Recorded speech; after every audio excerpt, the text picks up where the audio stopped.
In 1962, a little-known Japanese peace activist and author named Daisaku Ikeda made his first visit to the country of Turkey during a tour of the Middle East and Europe.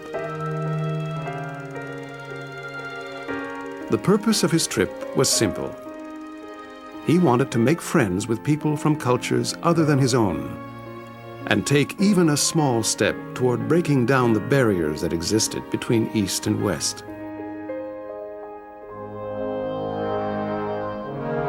10 years later, Ikeda became friends with renowned British historian Arnold Toynbee, who invited him to come to England to exchange ideas on the subject of peace.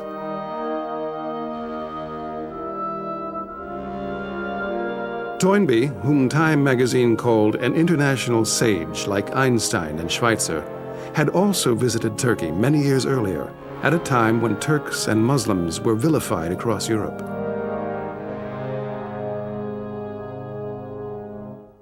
Toynbee had dared to challenge this widely accepted bigotry, and he shared with Ikeda how his journey to Turkey became a turning point in his life. In an essay he wrote in the wake of 9/11, entitled "Another Way of Seeing Things," Daisaku Ikeda recounts Professor Toynbee's experience in Turkey while reflecting on its relevance to the current challenges facing humanity.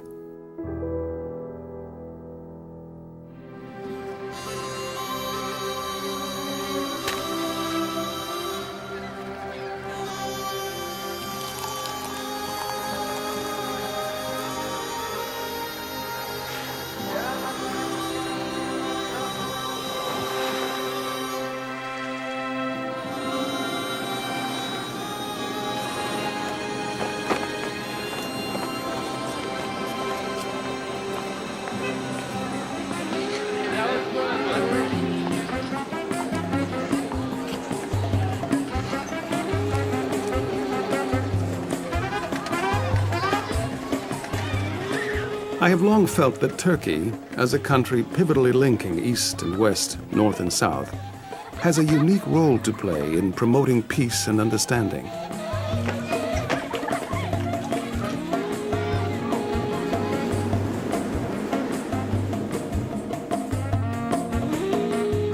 Turkey embraces both Asia and Europe. In 1992, on my first visit to Turkey in 30 years, I found myself in Istanbul, gazing at the Bosporus Strait. The land on the west side of the narrow channel is Europe. On the east side is Asia. Travelers from the west encounter the cultural richness of the east, and those from the east encounter the technology and innovation of the west. To both, the world begins to show a new and different face.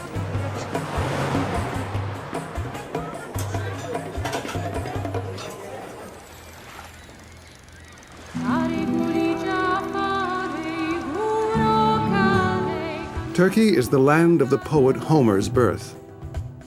It was crossed by the conquering Alexander the Great. Classical Greek civilization once flourished here. During the Byzantine Empire, it was the leading center of the Christian world. And later, under the Ottoman Turks, it was the heart of Islamic civilization.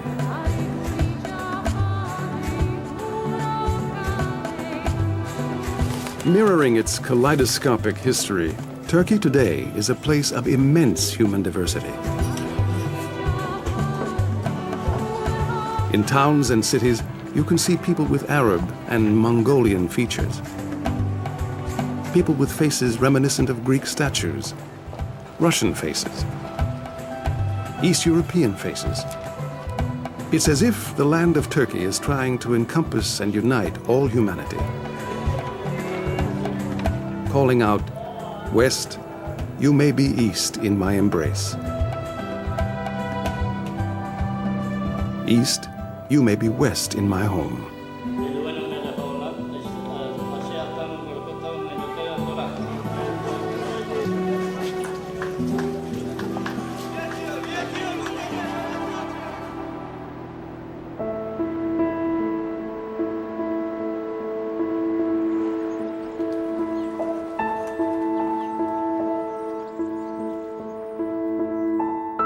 I have fond memories of the historian Arnold Toynbee.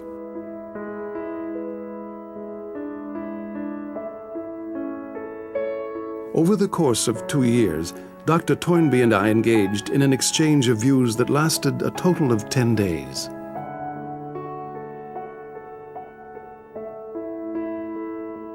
For Toynbee, Turkey had a special significance because it was events he witnessed there that propelled him to become a pioneer in looking beyond the Eurocentric view of history. During our conversations in his London apartment, he told me that he once lost his job at London University because he had angered people prejudiced against Turks with his straightforward reporting of events in Turkey.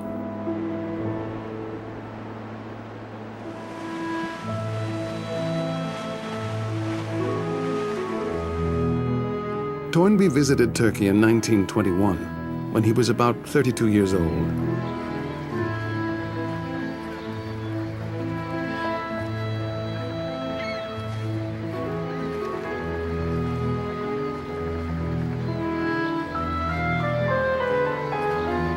He had gone to observe the Greco-Turkish War that had been raging for 2 years. Turkey, 1921. Greek forces moved deep into the land of the harem and the fez. Turkish nationalists retaliate, slaughtering Greeks and causing untold misery. Greek soldiers push forward, determined to reclaim the land of their forefathers.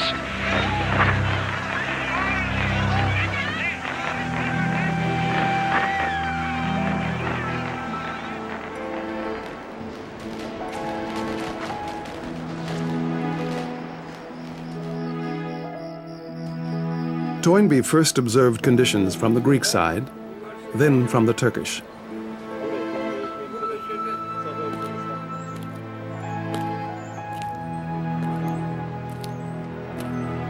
For Toynbee, who believed in St. Augustine's injunction, "Hear the other side," this was absolutely crucial. And he placed particular importance on listening to the side that was the more in danger of not being given a fair hearing.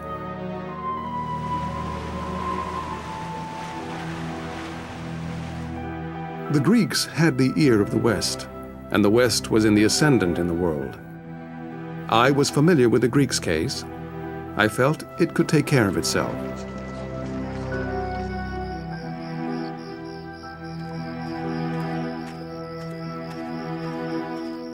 The Turks' case was the one I must take pains to understand.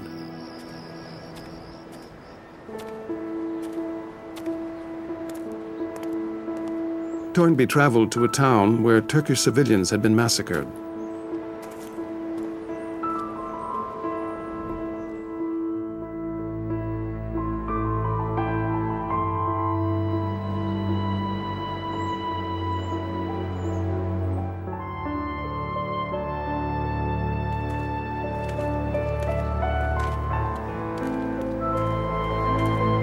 He witnessed the suffering of Turkish refugees and was outraged that these atrocities went completely unreported in the West.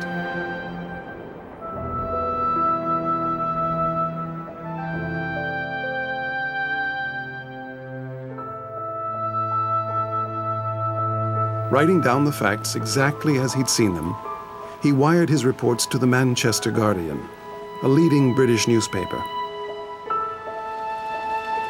The editor of the paper courageously published the full contents of Toynbee's reports. But journalistic integrity would come at a price. For centuries, the Turks had been portrayed in the West as uncivilized savages.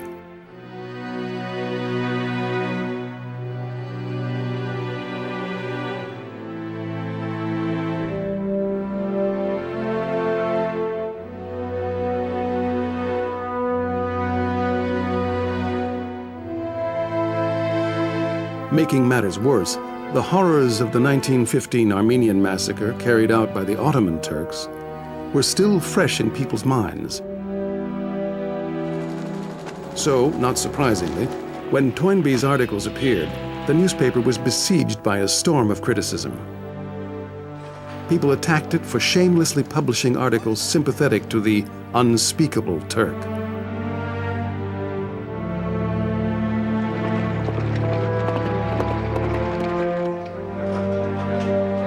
But the paper's courageous stance of refusing to bend to what Toynbee saw as prejudice against Muslims shines to this day.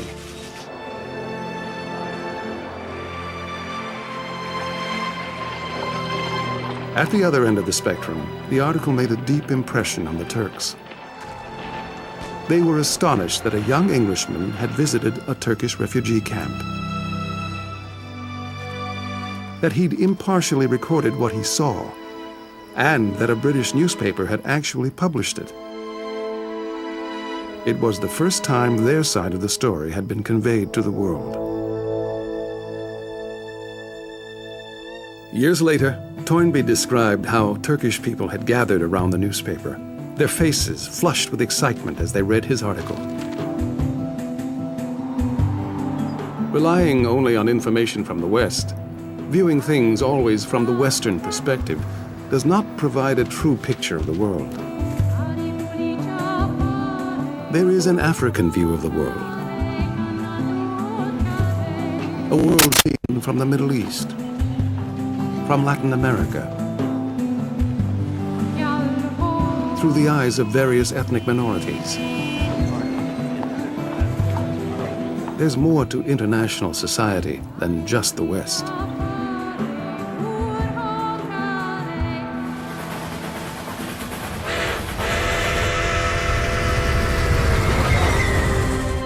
On his homeward journey from Istanbul, Toynbee began to outline what would become his life work, a study of history. From these early thoughts, he later developed the groundbreaking historical perspective that was his great gift to humanity.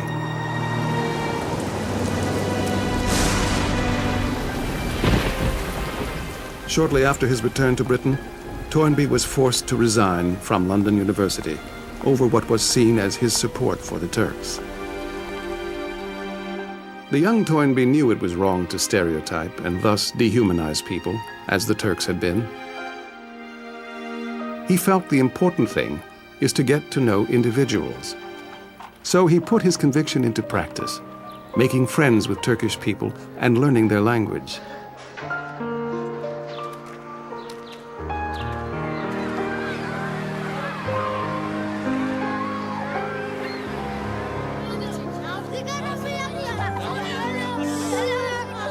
Toynbee wrote, "When one becomes personally acquainted with a fellow human being, of whatever religion, nationality, or race, one cannot fail to recognize that he is human, like oneself." Has the danger of stereotyping people lessened since the days of Dr. Toynbee's youth? I don't believe so. That gentleman with the beard, he's the one I'm looking for. I want to rewind and I want you to bring him back. Yeah, that's him. All right, now rewind, reset that shot, and we'll do a freeze frame right at the end. Stand by. In fact, what might be called the tyranny of images, the propagation of stereotypes and ready-made images, may have even increased. 1 billion Muslims worldwide. How many are potential terrorists? Tonight, a special report, the face of Islam. Much of the information that floods our world has been selected and tailored to fit preconceived notions and stereotypes.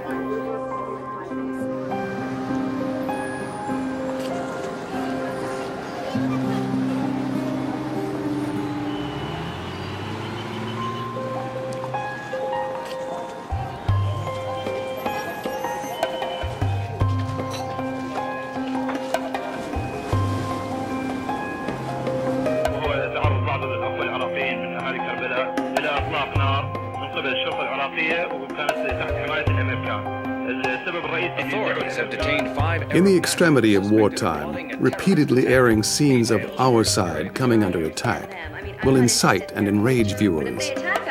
Orders on the ground in the Middle East confirm. In contrast, scenes of the hellish misery inflicted on the other country's citizens will rarely be broadcast. Frustrated local authorities are It's asking amazing when how the notion of jihad. The growth and development of mass media has actually increased the danger of proliferating stereotypes and ready-made images. You don't have to be a history Islamic major. fundamentalism and terror. We are all exposed to these risks. Tonight at 10 o'clock for our special report. Do Islamic clerics use the pulpit to stir up hatred against... It's vital that we each ask ourselves some important questions. With tensions simmering in the region, experts say it's not Do I safe. accept without question the images shown to me? We want them What dead. about the mercy killing? Do I believe unconfirmed reports without first examining them? The problem here is that there will always be some uncertainty. Have I unwittingly allowed myself to become prejudiced? Require nuclear weapons. But we Do I really have a grasp of the facts of the matter? People say it's time to forgive and forget, but this is simply... Have I confirmed these things for myself? Have I gone to the scene? Have I met the people involved? Have I listened to what they have to say? exactly what Islam does. Astonished to hear what Am I experts being say. swayed by malicious rumors? Religion and terror. I believe that this kind of inner dialogue is crucial. That's because people who are aware they may harbor unconscious prejudices can interact with people of other cultures more easily than those who are convinced they have no prejudices. When we stop looking at ourselves, when we no longer question ourselves, we become self-righteous and dogmatic. Our interactions then become a one-way street. We cannot hear others, and real dialogue becomes impossible.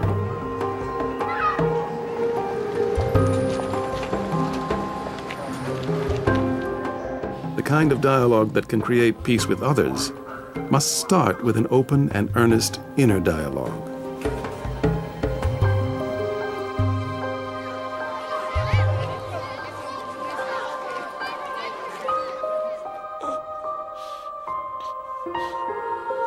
If we think about it, people are not born Turks or Americans.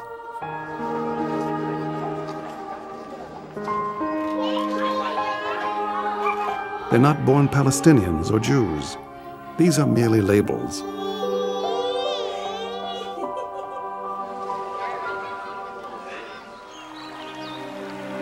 Each of us is born as a precious entity of life, as a human being.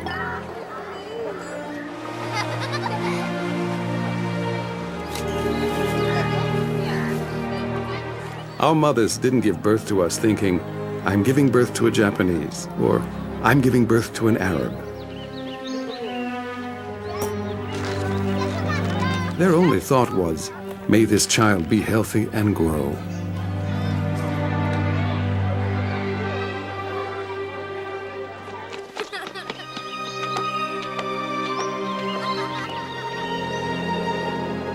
Perhaps the clouds and wind high above the blue waters of the Bosporus are whispering among themselves as they gaze down upon humanity. Wake up. From up here it's clear that the world is one. You are all citizens of the earth. There is no such thing as Americans, no such thing as Iraqis. There's only this boy, this life, called Bob, who happens to live in America. There's only this boy, this life, Mohammed, who happens to live in Iraq. Both are children of the earth. And yet they're divided by the names of their countries and taught to hate each other.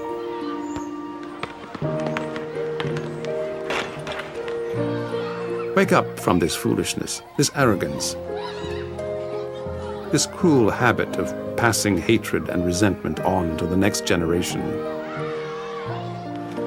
We need to awaken to a common consciousness that we are all inhabitants of Earth. This awareness will not be found in some distant place. It won't be found on a computer screen. It lies in our hearts, in our ability to share the pain of our fellow human beings.